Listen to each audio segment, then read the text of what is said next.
Permanent address यानी मुस्तकिल पता, काफ़ी दिनों से ये तहरीर जावेद अख्तर साहब के नाम से सोशल मीडिया पर घूम रही है, हालांकि उन्होंने इससे इनकार किया है। तहरीर बहुत उम्दा है, उसका उर्दू तर्जुमा पेश खिदमत है।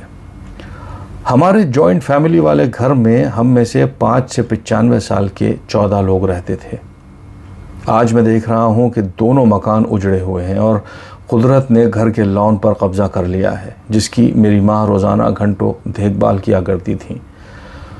जामुन, नीम, अशोक और पीपल के कुछ दरख्त बच गए हैं, लेकिन तमाम खूबसूरती आर्जी और नाजुक है और लॉ ऑफ एंट्रोपी ताकतवर है।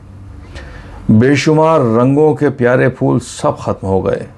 मैं हैरान हूँ कि उस मोर के ख़ानदान का क्या हुआ जो रोज़ाना आता था और मेरी माँ के हाथ से खाता था। बुलबुल, चिड़िया, कोयल, तोते और बंदरों का एक बहुत बड़ा दस्ता जो महीने में एक बार इस जगह का नक्शा बिगाड़ देता था, उसका क्या हुआ? जब लोग चले जाते हैं तो घर मकान बन जाते हैं। शुरू में मैं बेचना नहीं चाहता था, अब जाने का जी नहीं चाहता। वक्त ने अपने 14 मकीनों में से 10 छीन लिए हैं। मैं अपने मोहल्ले में घूमता हूँ और देखता हूँ कि बहुत से घर जिनमें कभी ज़िंदगी भरी थी या तो बदल गए हैं या वीरान पड़े हैं। हम घर बनाने के लिए क्यों खींचातानी करते हैं? ज़्यादातर मामलात में हमारे बच्चों को इसकी ज़रूरत नहीं होगी या इस पर बदतरीन लड़ाई होगी।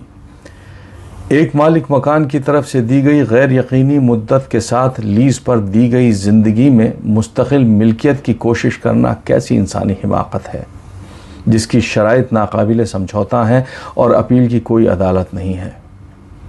एक दिन वो सब कुछ जो हमने EMIs पर मोहब्बत से बनाया है या तो तोड़ दिया जाएगा या उस पर झगड़ा होगा या बिक जाएगा या खंडहर में तब्दील हो जाएगा। जब भी मैं कोई फॉर्म भरता हूँ जिसमें परमानेंट एड्रेस पूछा जाता है तो मैं इंसानी हिमाकत पर मुस्कुराता हूँ। एक ज़ेन स्टोरी है कि एक बूढ़ा फ़कीर बादशाह के महल में दाखिल हुआ और मुतालबा किया कि वो उस सराय में रात गुजारना चाहता है। पहरेदारों ने कहा, कैसी सराय? क्या तुम्हें यह महल नज़र नहीं आता?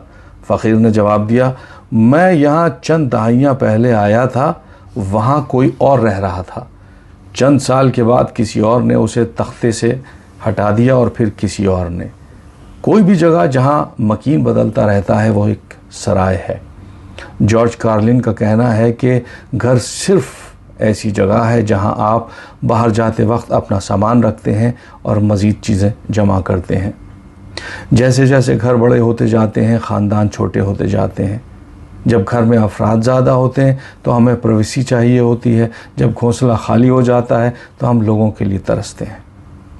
परिंदे और जानवर हम इंसानों पर हंसते होंगे जो अपने ख्वाबों का घर बनाने के लिए जीना छोड़ देते हैं और आखिर में ख़ुद उस सराय को छोड़ देते हैं जिसे वो परमानेंट एड्रेस समझते थे।